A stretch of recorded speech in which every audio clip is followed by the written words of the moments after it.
কিমা বেগুনিটা একবার হলেও বাসায় ট্রাই করে দেখতে পারো। ইফতারির টেবিলের জন্য খুবই দারুণ একটি রেসিপি। ছোট থেকে বড় সবাই পছন্দ করবে। আমার এই রেসিপিটা ফলো করলে এইভাবে তোমরাও তৈরি করে নিতে পারবে খুবই অল্প সময়ের মধ্যে কিমা বেগুনি রেসিপি। আসসালামু আলাইকুম বন্ধুরা, কেমন আছো? আলহামদুলিল্লাহ আমি ভালো আছি। তোমরাও হয়তো আল্লাহ পাকের অশেষ রহমতে ভালো আছো। আমি আজকে তৈরি করেছি কিমা বেগুনি রেসিপি।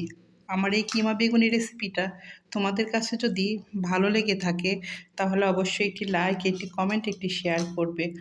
এই কিমা বেগুনিটা আমি কিভাবে তৈরি করলাম দেখতে থাকো। এখানে আমি কিমা বেগুনি তৈরি করার জন্য এইভাবে পাতলা পাতলা করে বেগুনিগুলো কেটে নিয়েছি। তোমরা চাইলে এখানে বড় বেগুন দিয়েও করতে পারো। আমি এভাবে ছোট ছোট বেগুন দিয়ে কিমা বেগুনিটা তৈরি করব। এরপরে আমি এখানে কিছুটা লবণ দিয়ে মাখিয়ে রাখছি। কিমা বেগুনি তৈরি করার জন্য আমি এখানে নিয়ে নিয়েছি ধনিয়া পাতা, পেঁয়াজ কুচি, কাঁচামরিচ কুচি, আমি কিছু নিয়েছি গাজর কুচি। আর এখানে আমি মুরগির মাংস, আদা রসুন দিয়ে আমি শিলপাটাতে বেটে নিয়েছি। এগুলো আমি এখন মাখিয়ে নিব এক এক করে। এখানে আমি হাফ চা চামচ সয়া সস ব্যবহার করছি। এরপরে আমি এখানে কিছুটা লবণ দিয়ে নিচ্ছি।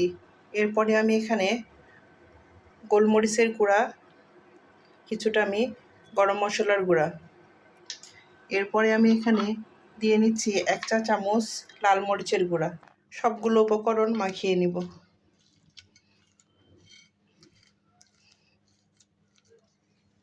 এখানে সবগুলো উপকরণ আমি একসঙ্গে মাখিয়ে নিয়েছি।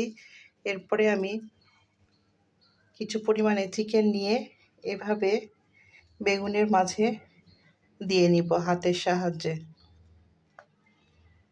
দেওয়ার পরে আমি অন্য একটা বেগুন দিয়ে এভাবে সেট করে নিব। ব্যাটারটা তৈরি করার জন্য নিয়ে নিচ্ছি 1 কাপ বেসন। এরপরে আমি এখানে দিয়ে নিব 1 টেবিল চামচ কর্নফ্লাওয়ার।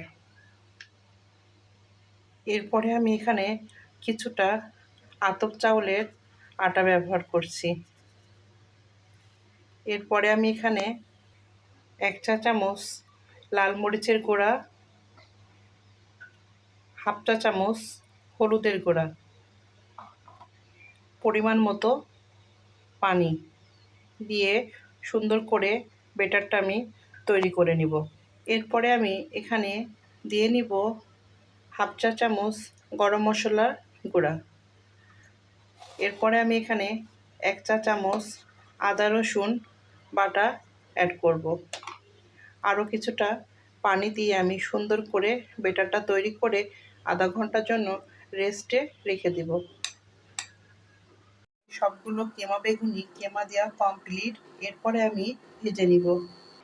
এখানে আমার বেসনটা গোলানো আগে থেকে কমপ্লিট করে রেখেছিলাম। এরপরে আমি বেসনের মধ্যে সেট করে নিচ্ছি। এখানে এভাবে করে আমি চিকেন বেগুনিগুলো এপাশ ওপাশ করে ব্রাউন কালার করে ভেজে নিব।